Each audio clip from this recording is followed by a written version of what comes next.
Reference picture না দেওয়ার কারণে কিছু কিছু সময় কি ডিজাইন করব এটা নিয়ে বিভ্রান্তিতে ভুগতে হয়। তো সেই সময় মানে সময়টাই নষ্ট হয় ভাবতে ভাবতে।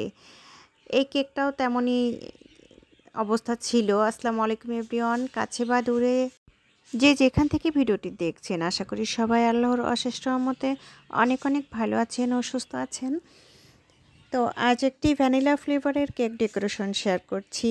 আশা করি আপনাদের ভালো লাগবে। আর ভিডিওটি যদি এতটুকু ভালো লেগে থাকে তাহলে প্লিজ একটি লাইক, কমেন্ট ও শেয়ার করে আমার পেজটির সাথেই থাকবেন। আর যারা ইউটিউব থেকে দেখছেন তারা প্লিজ আমার চ্যানেলটি সাবস্ক্রাইব করে দিবেন আর পাশে থাকা বেল আইকনের অল নোটিফিকেশন অন করে দিবেন।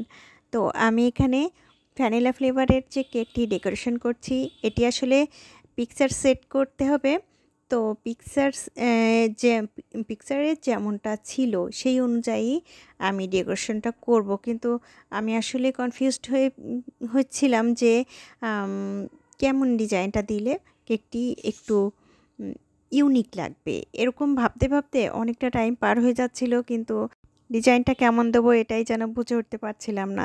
এদিকে আবার ডেলিভার টাইমটাও এসে যাচ্ছিল, এই জন্য লাস্ট মুহূর্তে আমি এই ডিজাইনটা করে দিয়েছি।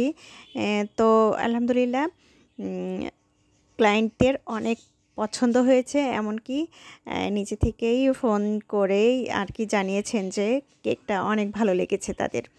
তো আলহামদুলিল্লাহ এরকম রিভিউ পেলে আসলেই ভালো লাগে। অনেকেই আছেন কেকটা খেয়ে ভুলেই যায় একটা সুন্দর একটা রিভিউ দেবে, কিংবা কোনো রকম কোনো সমস্যা হলে সেটা জানাতেও ভুলে যায়। অনেক দিন আগে একজন ক্লায়েন্টকে আমি কেকটা নিয়ে যাওয়ার পরে ১ দিন কি ২ দিন পরে ফোন দিয়েছিলাম যে, "আপু কেকটা কেমন লেগেছিল সেটা তো জানাইলেন না।" তো উনি আমাকে বলেছিল, "এটাকেই বলে বাঙালি, খাওয়া হয়ে গেলেই কোনো কিছু মনে থাকে না। যদি কোনো ব্যাড রিপোর্ট আসতো তাহলে অবশ্যই আপনাকে ফোন করে জানানো হতো। তো জানাইনি সেহেতু বুঝতেই হবে অনেক ভালো লেগেছে।" তো এটাই আর কি মানুষের হয়। তবে এই ক্লায়েন্টরা সুন্দর মতো একটা রিভিউ দিয়েছে যে কেকটা দেখেও পছন্দ হয়েছে, খেয়েও ভালো লেগেছে তাদের। আর এটাই ছিল আজকের কেকের ফাইনাল লুক।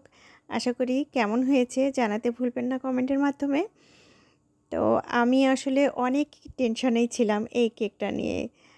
আদৌ পছন্দ করবেন কিনা? আসলে রেড কালারটা আমার খুব মন মতো হয়নি। এই রেড কালারটা যেই মিশিয়েছি এরকম অরেঞ্জ অরেঞ্জ মতো কালার একটা এসেছে। এই কারণে কিন্তু মনের ভিতরে কেমন যেন খারাপ লাগছিল। তো অ্যাট লাস্ট আ ফাইনালি আ মোটামুটি সবার পছন্দ হয়েছে আলহামদুলিল্লাহ।